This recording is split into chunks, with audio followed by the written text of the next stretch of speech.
কি হয়েছিল দুপুরবেলার থেকে আমার বর আমার দেওর বাড়িতে ছিল না, ও আমাকে আমার শাশুড়ির উপর অ্যাটাক করছিল। আমি কোনো রকম ভাবে বাইরে জামা কাপড় মেলতে আসতে পারছিলাম না, ও ওই দিক থেকে দাঁড়ায় দাঁড়ায় আমাদেরকে টন্টিং করছিল, আমাকে আমার শাশুড়িকে। তারপর বলছে যে আমাদের বাড়ির ফ্যামিলিকেও শেষ করবে, আজকের মধ্যেও শেষ করবে। তো এবার কোনো মতে আমার বর আসার পর আমার শাশুড়ি বলছে এই যে আসছে, এবার কি রামকৃষ্ণ আইভিএফ সেন্টার, মা হওয়ার স্বপ্ন পূরণ। করবি কর। ও বাড়ির ভিতরে দৌড়ায়, বাড়ির ভিতরে ঢুকে গেছে। ওই তো দাও নাকি একটা কাঁচের বোতল ভাঙা নিয়ে এসে হাতের দুই পাশে এমন ভাবে মারছে যে আমার বরের এখন এমন অবস্থা হয়েছে, মানে আইসিইউতে আছে আমার বর। অবস্থা ভর্তি নিচ্ছে না। এই ছেলে যাতে কোনোভাবেই ছাড়া না পায়। কোথায় কোথায় আঘাত লেগেছে? কোথায় কোথায় হাতের মানে বুকে আঘাত লেগেছে, আর হাতে আঘাত লেগেছে, মাথার পিছনে লেগেছে। আমার মেয়েকেও মারতে গেছিল, আমার মেয়ে কোনোভাবে বেঁচে গেছে। এবার আমি ওই ছেলের অনেক শাস্তি চাই, যাতে ও কিছুতে ছাড়া না পায়।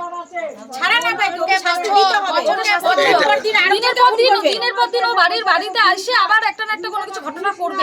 এখন প্রচন্ড আতঙ্কে আছি যে কোথায় ও লুকায় আছে, আমাদের বাড়ির উপরে এসে আবার যদি অ্যাটাক করে আমরা কি করবো? আমাদের একটা কিছু তো সমাধানই করছে। তো ও তো মার্ডার। আমার বরের কি নাম?